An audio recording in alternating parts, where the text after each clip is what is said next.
You're listening to the 209 Podcast with VNT. So welcome to the 209 Podcast. This is episode 4, season 1 of the VNT podcast, right? Yeah. I'm Virginia Still. And I'm Teresa Hammond. And here we are again, huh? Number 4. We're still 4. going. Yeah, still going. We're like Rocky, baby. And that's Balboa. Yep. Right? For those, yes. For those that yes. might not know. So, interestingly, we've been doing this podcast. It's new, but we've been in the news and media business for quite some time, you and I, doing different stories. Yep. News stories.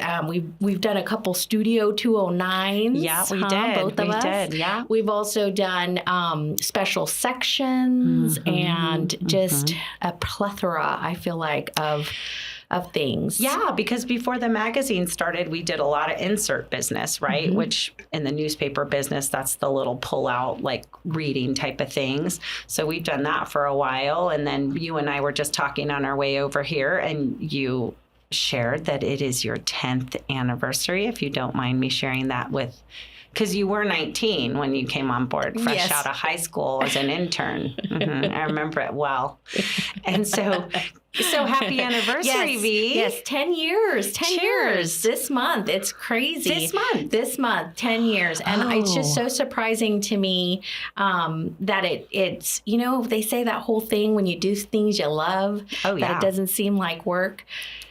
I mean, you know, we grind, man. It's work some days. We grind. Definitely. But so I just have to ask you, because we're going to jump into this great issue, which has the most amazing cover and a lot of fun stuff. But I want to just keep it personal for 1 second, if you don't mind. Yeah. Can you think back to 10 years ago? What were you most intimidated or concerned about coming into the newspaper office, because that's where you started, right? Yes.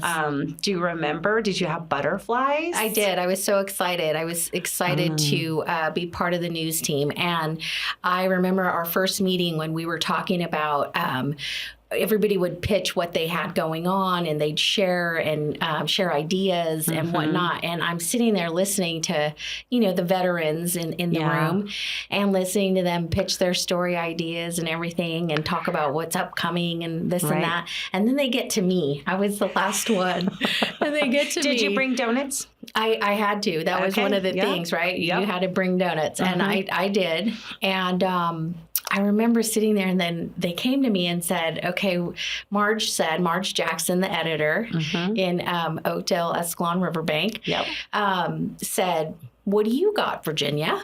And I said, a job. Absolutely nothing. Donuts and a job, honey. What do you need me to do? That's right.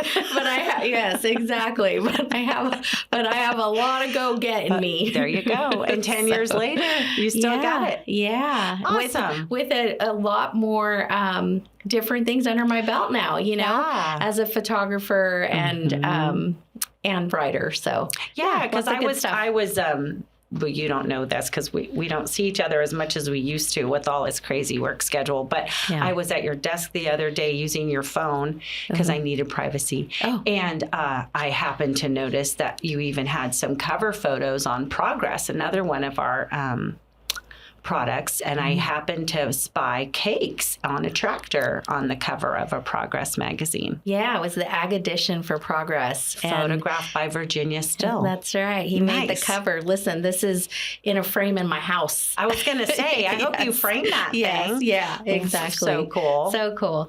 So, which, speaking of tractors, it's fall. It is fall. We're here. Harvest. But we're not wearing sweaters yet, so I don't know what's up with that. But I know. dang. Unseasonably warm. Too much. Where's that crisp fall air, you know?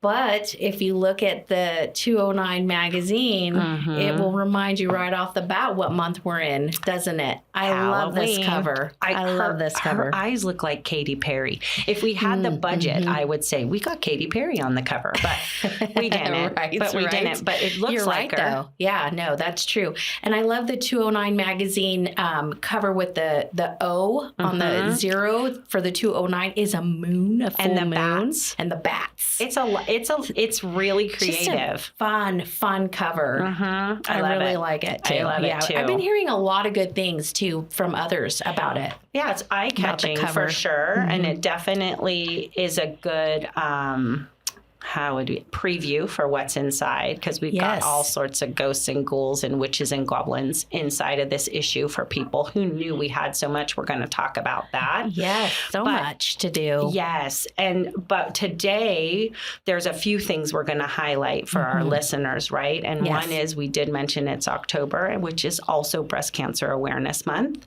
So we're going to talk a little bit about that today.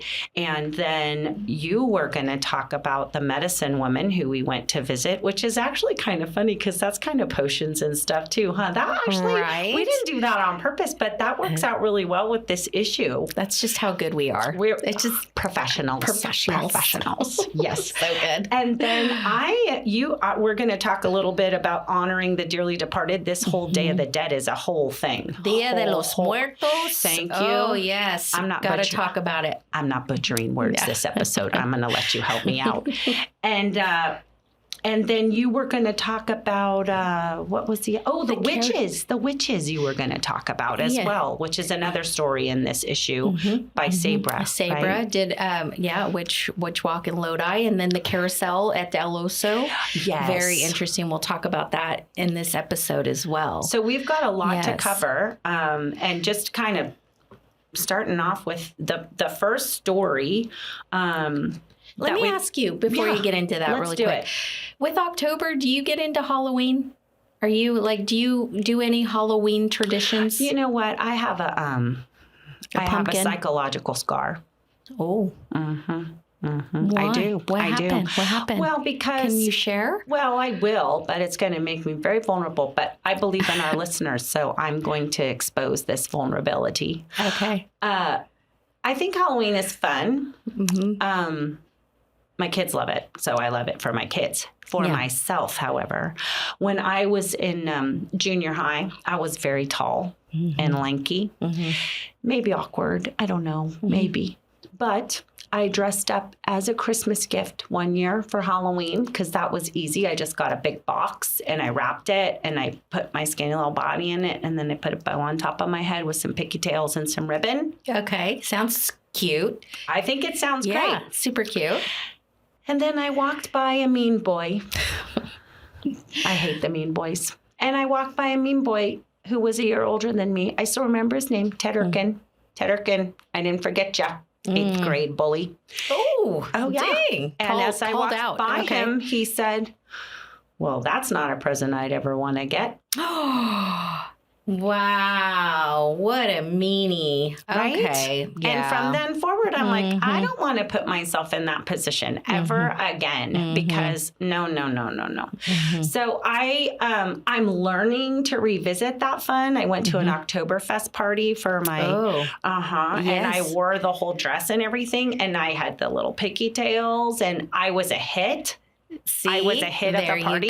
So I think I'm doing some personal work now. Yeah. It's a little too much, but I'm just saying I'm advancing. Good for you. Yes. Yeah, it sounds very much like you've moved forward with that. I think so. So maybe I'll wear that for Halloween. Oh, there you go. And then you could have a brewski. Well, and then I can answer the door with beer and no one can judge me. And who doesn't love that? It's part of the costume. Yeah, exactly. Sorry. Exactly. Know your history, kids. Well, Jägermeister. No, that's good. That's good. I love that. I love that you got festive. Yeah. What about you? Oh, I love it. I love Halloween. My house is decked out. I tend to go more spooky than friendly. Oh, yes, of course. You know, on the way into my garage, I have a door poster thing, a door sign that says "Keep out with bloody hands." On your Yes, garage? on my garage Yes, door. look how happy you are. I Oh, know. wow. I know. I Okay. really like Halloween. And then another treat for me, treat is on Halloween when the trick-or-treaters come by. I love the costumes. Oh, yeah, they're Love fun, the right? costumes. Yeah, Yeah. I do love that So too. that to me is super fun. Yeah, I love to do the decorating too. Now that you mention that, that's always. I'm a little funny about it. Like Halloween can only be out in October, and then we have to go back to fall. I do the same. rules, I do the same. but Those are good I rules. do like to pull out the spider candy dishes and all the pumpkins yes, and all the of that ghosts kind of and the- stuff. Yes, And my spiders, kids too. bats. They each have their own set of decorations for their rooms. So yeah, we get into it. This is that time, right? Yeah, Then we go into Christmas and all that, which is a whole other conversation. But yeah, I like that part of it for sure. What about dress up? Do you dress up for your trick-or-treaters? No, not usually. I'll, maybe if I have devil ears, I'll wear those. But I do have a spooky box that I have candy in. And when they come, I'll open it on occasion. And I get the jump backwards from them because it's like, and then it makes all these sounds. And it's like, greetings, children. Like you want to, they like You back do that off. good. Listen, That was I love good. Halloween. Clearly. Do you get But a lot yeah. of kids in your neighborhood? Because that's a thing now. Lots of kids in the Okay. neighborhood. Okay. And on the other side, I hear they have a big party over there, haunted houses and stuff on the other side of the street. But our street, a lot of kids. Destination and it's neighborhood. It's so fun. That's fun. I definitely don't like the ones that don't dress up and still want candy.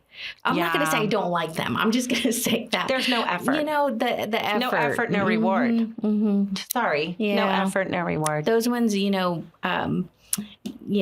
they just try harder because there's makeup. There's something. There's, or paint your there's hair. shirts. Or paint your hair or Get something, a Halloween right? shirt at least. I don't know. Yeah. Wear a little, witch's hat or a little wig or something. Right? Yeah. So, Which is So my good. transition. So Okay. speaking of wigs, it's Breast Cancer Awareness Month. Yes, it is. See how I did that? Yeah, it's very good. And Professional. But there's a story I shared in this issue. For those who aren't aware, I'm a 2-time breast cancer survivor. And during my last bout with breast cancer, I came to learn about a thing called the DigniCap, which is a scalp cooling system which keeps the patient from losing their hair. Okay. It's amazing. And I wish more people knew about it because the hair, it's just such an important thing. So I wrote a story about it for Breast Cancer Awareness Month and was able to talk to their headquarters in Texas. And it's called the DigniCap. And it would be my hope that all of our listeners and readers share it with everybody because chemotherapy is tough enough as it is. Right. I did the bald thing, I will say. It was in summer, so it wasn't terrible. I had turbans. I couldn't do wigs. It was too hot, and it just didn't feel like me. And then, the hair came back, and then cancer came back. So it was like, oh, I don't want to be bald again. And so in talking to this lady, Melissa, she's the chief communications officer of DigniCap. And she put it so well, because so it's not free and it's not covered by insurance currently. Okay. It's only been around in the U.S. for like 6 years. It was originally developed in Switzerland and has been used widely in European countries. Came to the U.S. in 6 years and is slowly, and it's one of those things that the more people that apply to use it through their insurance, even if they get denied, the stats are there. So if we get more stats there, then eventually it can get covered. Gotcha. Fortunately, I was a patient at UCSF, so they had a lot of programs that you could apply for to help pay for the costs. So I was fortunate enough to get in on that. So it didn't cost me as much as it does some people. And what I've learned since doing my research is it's not one size fits all. Some hospitals charge more than others. Okay. So it's basically they freeze your head. So they freezing, whatever that is, Celsius. I didn't do my homework, but they pre-freeze your scalp. They wet it down. They wet your whole head.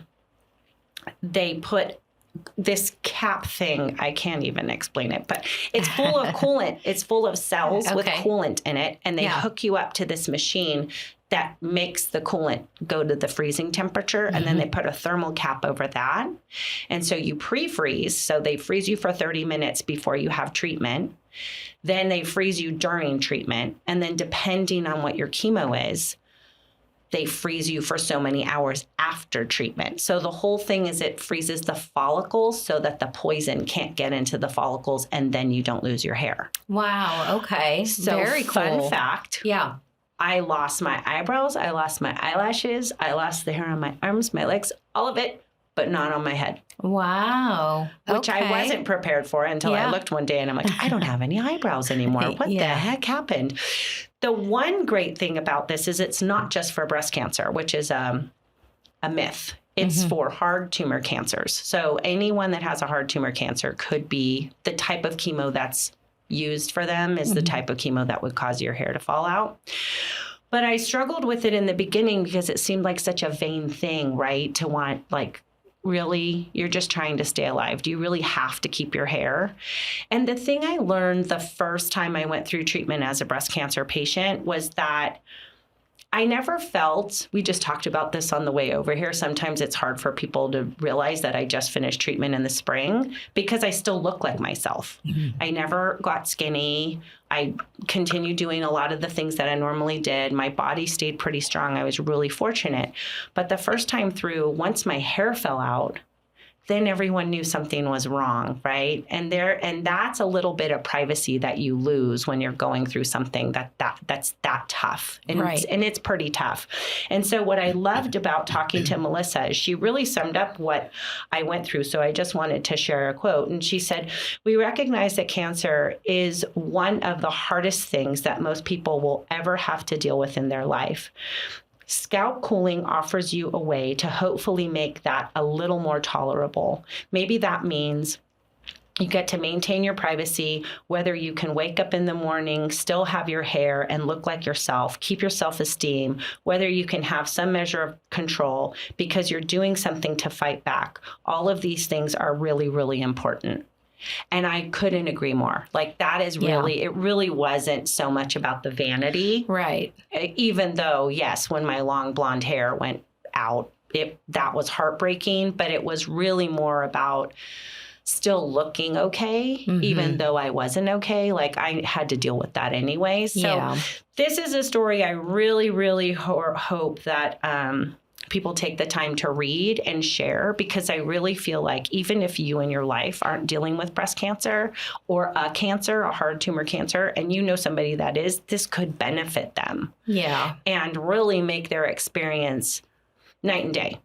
Like, to, because, they say all the time, it's your mental awareness, like how you are mentally, if you're happy, if you're positive, like all those things help make it that much more tolerable. And if you look like yourself still, you feel better. Yeah. You just feel better. Absolutely. So it was really nice to be able to talk to her, and, that it's out there. And I really feel, I just can't say enough. I mean, when I talked to her on the phone, I felt like I was a spokesperson for the CAP, because it was just life-changing in the way of what it was like for me the first time through versus the second time. Yeah. And, once we came away from that, it was like, we're done. Like, I don't have that memory because my hair isn't growing back, and then you have to deal with all of that, right? So it's got a, I would say good. Some people might not say great. I feel it's a great success rate. It's 60%.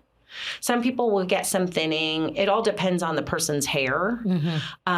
It's not comfortable. I'm not going to lie. You're freezing your scalp. Right. I was going to ask, did it hurt? Like, was there pain? Oh, girl, the first time, the nurse, they have all these nurses at UCSF for all these different things. And so my advice nurse said, "Oh, you don't need to take Tylenol. I highly recommend the first time you just see how it feels, because everybody's pain threshold is different." My cheekbones were frozen. My forehead was frozen. I was like, they were getting me heat packs to help defrost my face because I froze so severely the first time. And the nurse was like, didn't you take Tylenol? I said, no, somebody told me to try to be tough. I won't listen to that person again. So Tylenol quickly became my friend. And, you know, a lot of times I would just take a little nap. So then that made it tolerable too. But I mean, and the nurse did tell me, she said, some people don't finish because it's uncomfortable. You're freezing your scalp. Yeah, you're freezing. But if you can get, you know, I'm a marathon runner, right? So I thought, how hard can it be? If I can voluntarily make myself go out for 26 miles for fun, I can sit here and be frozen for 3 hours. Like, come on. Right. But then I got there and I was like, oh no, little Miss Marathon Runner, you're not as tough as you thought you were. After all, you better take some Tylenol. So as long as I had my little friend Tylenol, I was okay. But totally separate of the story, just want to say, everybody get checked. Don't forget to get your mammogram. Don't forget to self-check.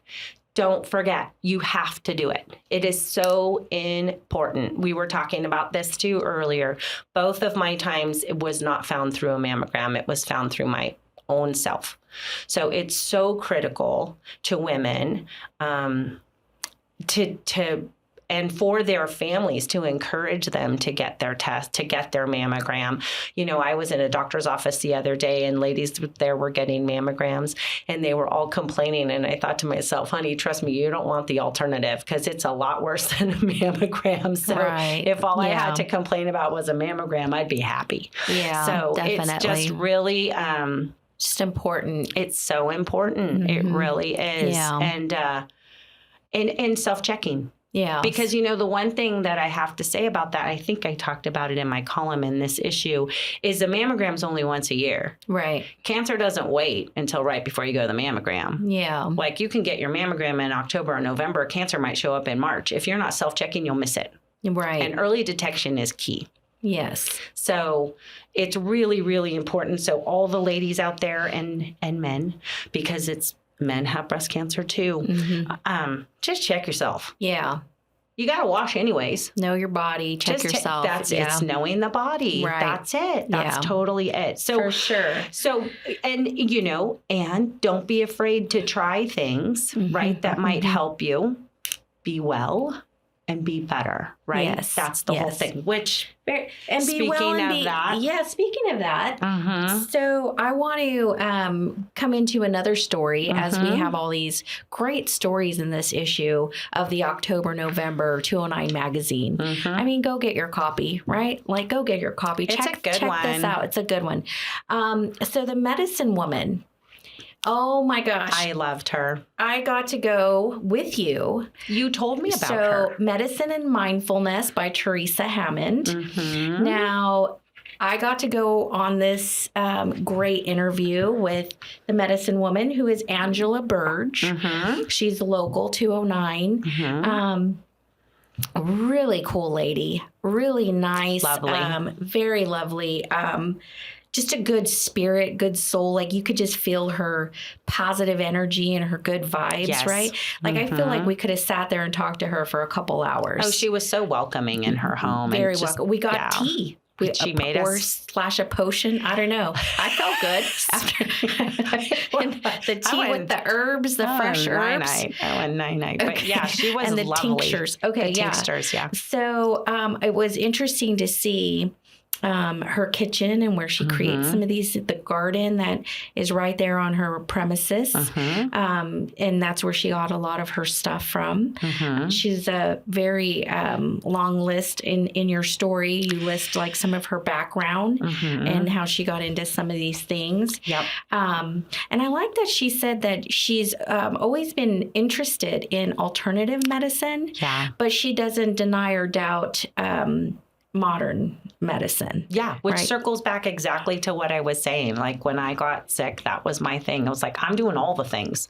I'm going to drink lemon water and juice, and then I'm going to go to treatment. Like I'm not above any of it. If it's going to help me get out of this hell, I'm getting out of this hell. So, that's right. And that's pretty much what she was saying too, which I think is so healthy. Yeah, absolutely. Absolutely. I like the different things that she suggests and the different herbs. And I do like the way in which you tell like where she's been, like to South America and attended Alberto Villoldo.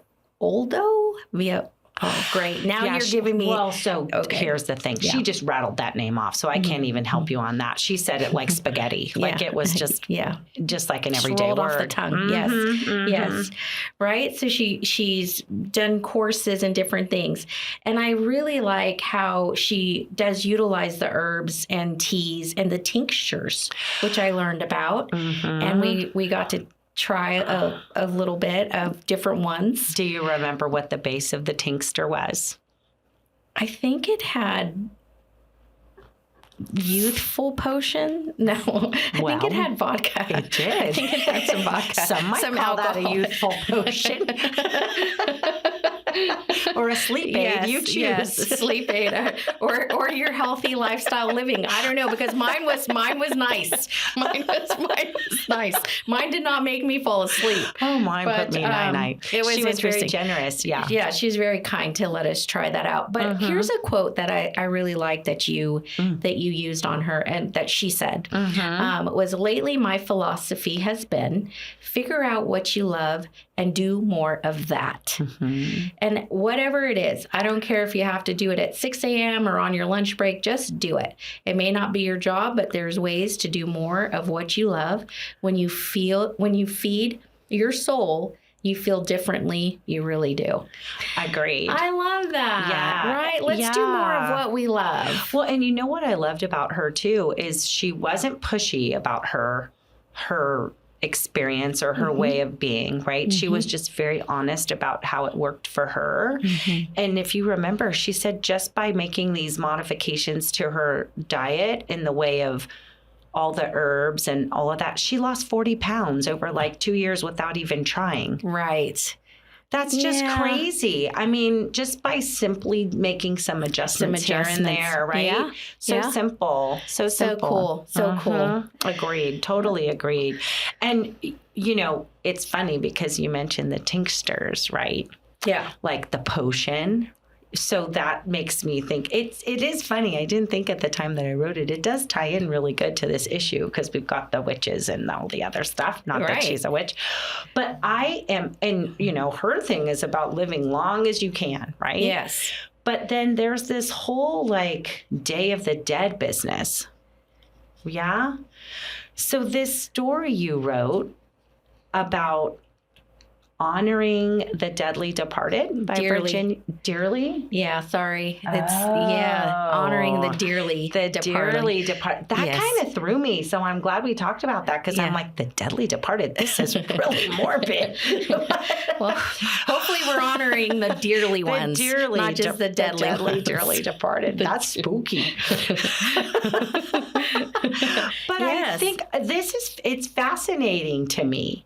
You know, I was reading through your story, and you know what, it's so you're going to have to help me with all of this. I have to say, I'm as gringo as they come. I'm just going to own it.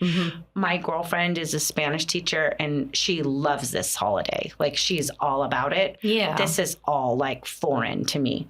But you say in here, you talk about the altars. There's altars. Yes. And you say, here, I have to find it. I'm going around the tough words, so give me a minute. Okay, the pan de muerta represents the body and bones of the dead. Tissue paper represents the wind and joy. Sugar skulls represent the living, giving a funny face to the inevitableness of death.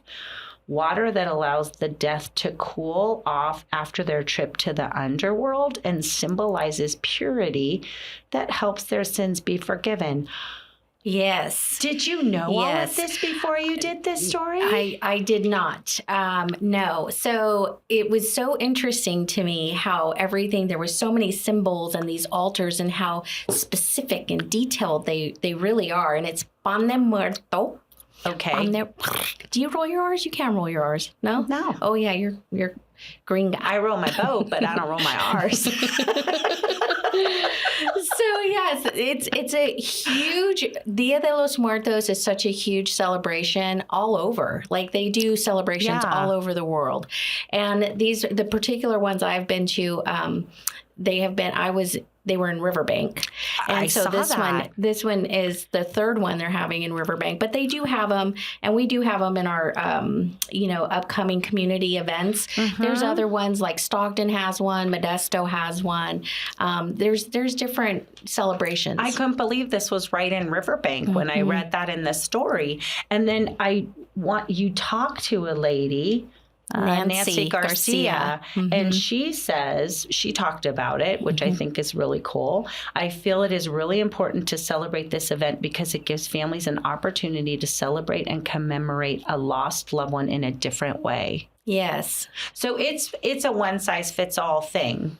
Is that true? So you can make your altars as big and put whatever you want. There's no like specific, like you don't have to do all those different things.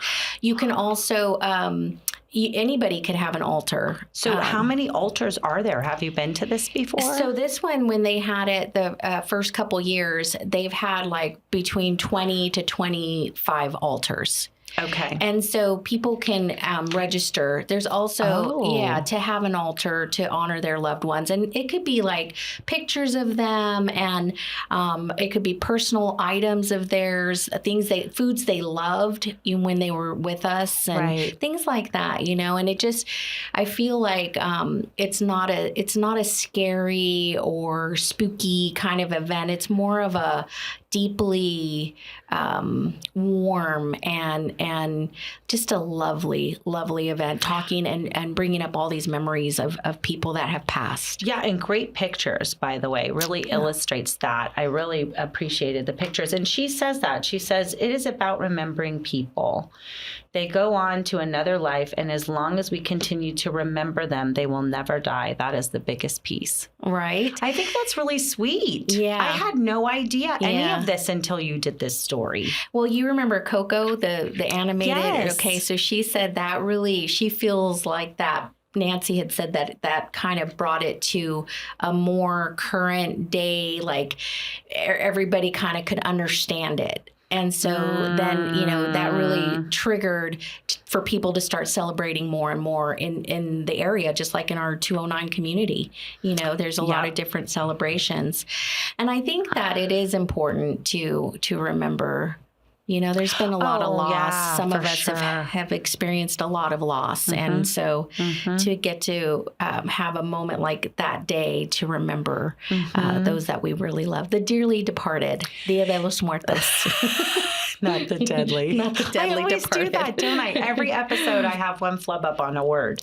Oh, well. No, it's great. It's great. Keeps it fascinating that way. Yes, we keep moving on, right? No, for sure. I love it. So, and there's so many things like we were talking about in this issue for October of things to do. Like Lodi has the witches come out to play that Sabre Stafford did. There's a witch walk and wine stroll, and who doesn't like wine in Lodi or the 209 for that matter? I don't know any. Well, I do know people, but we don't talk. Or like Fantozzi Farms in Patterson, they have, festivals and fun and all that stuff. And then right here in Manteca, right, you get the carousel on the farm. So Dennis Wyatt did carousel on the farm for Del Oso Farms in Manteca, and or Lathrop, is it? Yeah, I think it's Lathrop. Yeah. Okay, Lathrop. Man, because it's right on the edge. Yeah, okay. It's right on the edge. It's very close, very close. They're neighbors. So anyways, so this carousel was actually part of, it was in New York City's Coney Island. Oh, really? Yeah. So the carousel, they got it from there. And they have it at Del Oso now? And they have it at Del Oso now. Oh. And so this is their 26th annual Del Oso Family Pumpkin Maze, and it runs from October 1st through October 31st. And they have all kinds of different stuff to do there. But what was really cool about this story in our issue of the 209 magazine was that this came from Coney Island. Right. Like, how cool. So brought a piece of that East Coast. Right here in the 209. Right here in the 209. Now, how'd they come across that? Did they say? No, it doesn't say, but there's 36 ride options. I hear there's a cat with a fish. in its mouth. I hear that there's a zebra, giraffe, an ostrich, or a panda bear. On the carousel. On the carousel. Oh, I thought they expanded and had like a zoo. 36 different rides, like Great America. No. But they do have, so this carousel, they had to, it says crews spent over a month doing restorative hand painting of carousel details and then rehabbing every mechanical apparatus. Holy cow. Yeah. So what a cool thing to see right here, in our 209. Kudos to the family for doing that and putting the work into it, because not everybody would do that. So that's really cool. So, and it does quote Ron Deloso. He says, a carousel is probably the last thing my father would have expected to have seen on the farm. I bet so. Yeah. Do you like a carousel? I did when I was younger. I don't know nowadays. I haven't been on one. It's been quite some time, but maybe you should go. I don't know. I think I might, because listen, they also have a hillside slide. Oh. Tiny town, an 18-hole miniature golf course, and a lower rope course for kids. Wow. And they also have, of course, the ever so popular maze. Pumpkin Blaster and the maze. And do you know who the maze image is this year? Did you see that? No. Who is it? I believe it's Lacey Peterson they did in the maze this year. Mm-hmm. Wow. I'm not sure if it's like a significant year or what, but I think I saw that. That they did that as the, You ever pumpkin blast? It's so funny because as you were listing off all the things, I was thinking of the good old days when that's what it was. It was a pumpkin blast and the maze and the haunted house. The haunted house, and some pumpkins, and I think the cars going around the tires, right? It wasn't that, and the stack of tires that you could climb up. Right. Oh, that's right. That's what I remember the most. But now it's really, really, really grown over the last decade for sure. Well, I can remember taking Justin, Jared, and Alicia when they were little to the pumpkin patch. Yeah. And they always wanted the biggest pumpkin, of course. Right?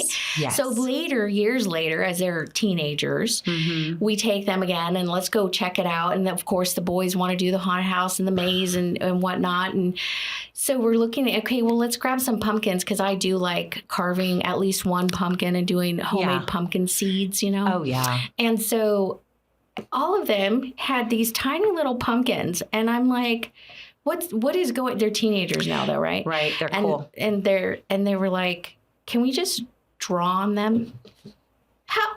How am I going to make pumpkin seeds if they're just drawing on them? We got to talk about this a minute. You like carving the pumpkin? Well, or do you make cakes to it? Yes, tell the truth. Cakes carves the pumpkin. You don't put your hand in there. I don't put my hand in there. I don't cut. No, that's what I thought. No, nothing. You don't spoon out any of the guts. I'm not spooning out the guts. No, but I'm going to bake the seeds. Cakes does it all. Well, he puts the goopy seeds in a bowl, and I do the pumpkin seeds. Okay. Yes. Okay. I have a special.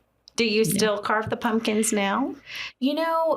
We do one at least, but it's been, no, I think the past few years. Everybody's gone. We're empty nesters, so. Yeah. And drawing isn't bad.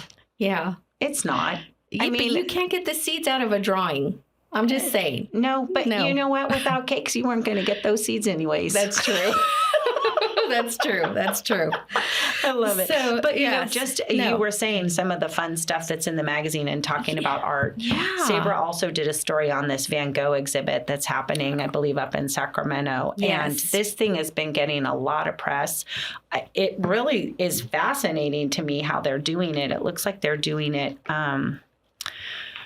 like virtually, kind of. And she's got some great pictures in here of people doing yoga surrounded by Van Gogh. And they've extended it through the end of the year because it's been so popular. So, just a lot of really cool stuff being highlighted in this issue for our readers to check out. I mean, so much so that we've got some really cool stuff to talk about next month when we come back. We've only touched on October, and it's a dual month issue. That's right. October, November. November, we're gonna jump jump on the veteran wagon and talk a little bit about some great veterans we have here in the 209. Absolutely. And how we've acknowledged some of the things that they're doing here, Right. which is really, really close to home for both of us. We That's both right. have loved veterans and have a big presence in our family with the veteran community. Absolutely. So Absolutely. that's going to be a fun one. Yeah, and we won't forget about Thanksgiving and recipes we and won't. traditions. We'll do some of that. Because we love Thanksgiving. But with the upcoming events for October, right? I think we have quite a few things still that are coming up. Yeah, for October, we've got the, well, it's actually funny. We have Stockton's Walk to End Alzheimer's is coming up on October 15th. Yes. So people still have time to get on board with that and go and participate in an event, which is really, really worthwhile and really a good cause for memory loss and people that are suffering with Alzheimer's. Yes. Absolutely. Absolutely. And what else you got coming up? so then they have the Tractor Fest, right? San Joaquin County Tractor Fest. That's going to be held on October 15th at the San Joaquin County Historical Museum in Mickey Grove Park. Have you been to Mickey Grove? I Mickey used Grove to take Park. my kids there all the time. And, I'm just going to jump back a minute. Our producer here was making me a note, and I'm not very quick on the reading. I just learned that Studio 209 is actually going to be at the Stockton Walk to End Alzheimer's. Oh, that's so that'll be nice. awesome. They'll get them a little bit Yes. more attention. So people need to look for that on our Studio 209 and see what was going on up there. So if they missed it this year, next year they can get up there and do some walking as well. Yeah. And yes, and check it out. and Mickey Grove, I do love Mickey Grove. That's where the tractor thing's happening. Yeah, Is it Mickey the Grove? Historical Museum in Mickey Grove Park. And Mickey Grove has so many different things, a play area, picnic areas, a zoo. They have so many different things. Yeah.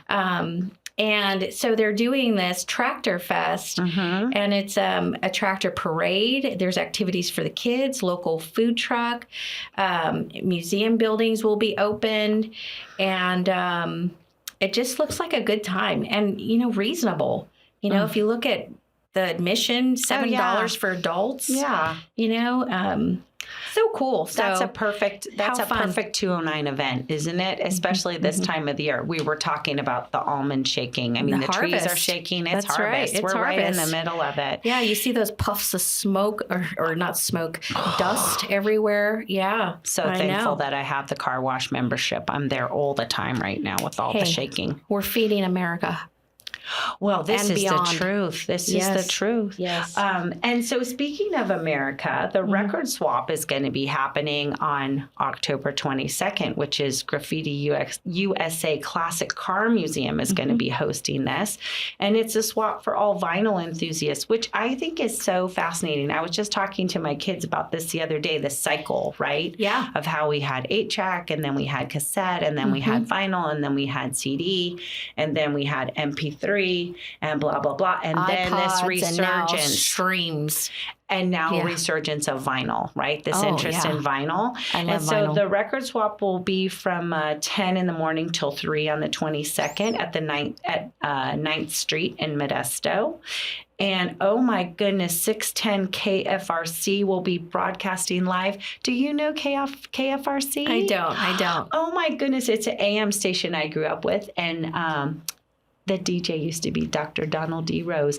Anybody from the old days will know that right now. My mom will probably get a tickle. You're welcome, Mom. And it's free. It's Very free. cool. It's Yeah, free. yeah. So that should be fun. That's fun. And do you have vinyl? I do have some vinyl. I do. I can tell you. I have 78s actually. Oh, okay. A few Yeah. 70. I have a few 78s. So I have two of my most favorite were Grease. Uh-huh. I have the Grease album. And then Thriller, Michael Jackson. The Thriller was the, so what cool. I had Back in Black.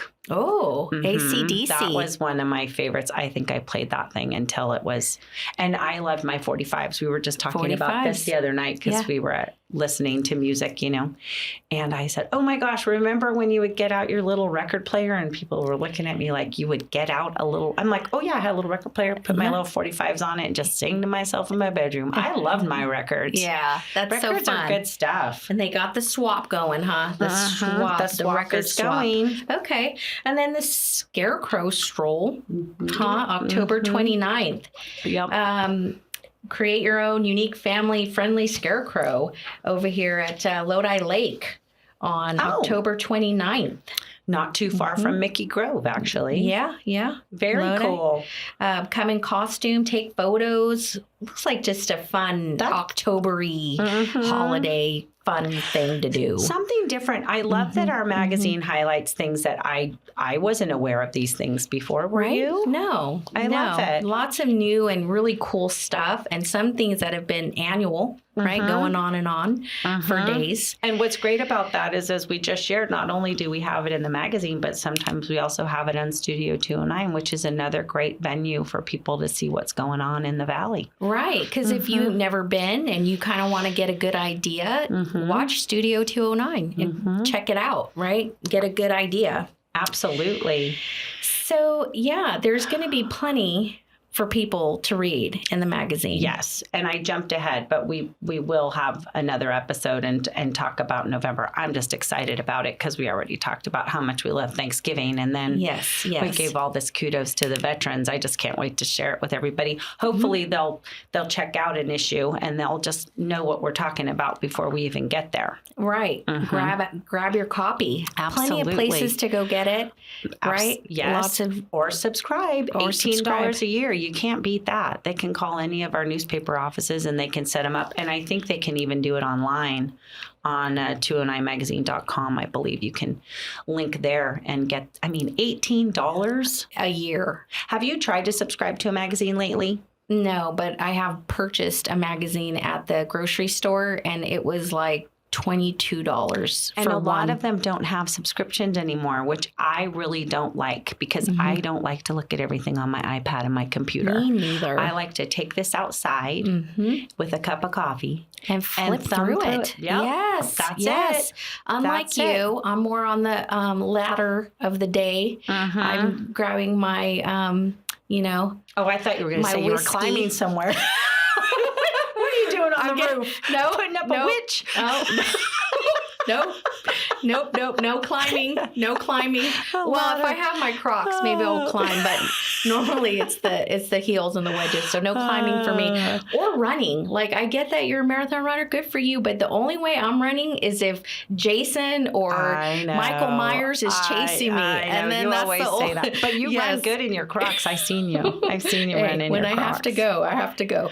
But yes, so we do have lots of stuff to share still. And, go get your magazines. Yep. Go get your yearly subscription, $18. It's great. You know how many times when we go back and drop some things off, magazines off at people or share it, I get the biggest kudos. Like, oh my gosh, this magazine's so beautiful. Great. I love this magazine. People are telling me all the time, oh, I subscribe to that, So go get it. And also, we want to make sure that people subscribe to our 209 podcast. We're trying to get those listeners up. Like, we want our numbers to come up, just like the magazine numbers came up. We need our podcast numbers to come up. So if anybody's listening, please hit that subscribe or follow or whatever it says on your device that you're looking at. Give us some love and subscribe to the 209 podcast on your favorite podcasting platform. And you can also find us on Instagram, Facebook, Twitter, if you follow at 209 Magazine. And just a little spoiler alert, we may be looking into some TikTok. So keep your eyes open and look for the plugs because we may be doing that. Eyes and ears open. Yep. We might get a little current, bring in some TikTok in. And we might do some Instagram stories. Yeah. I think we're learning. We're learning. We're figuring things out. But let's listen, huh? Yep. Listen to the 209 podcast with VNT. Because you know what? There's lots of things to cheers about. Absolutely. And lots of things to continue to talk about. We'll keep bringing you behind the scenes. Life is good. Life Here we is go. Good. Cheers.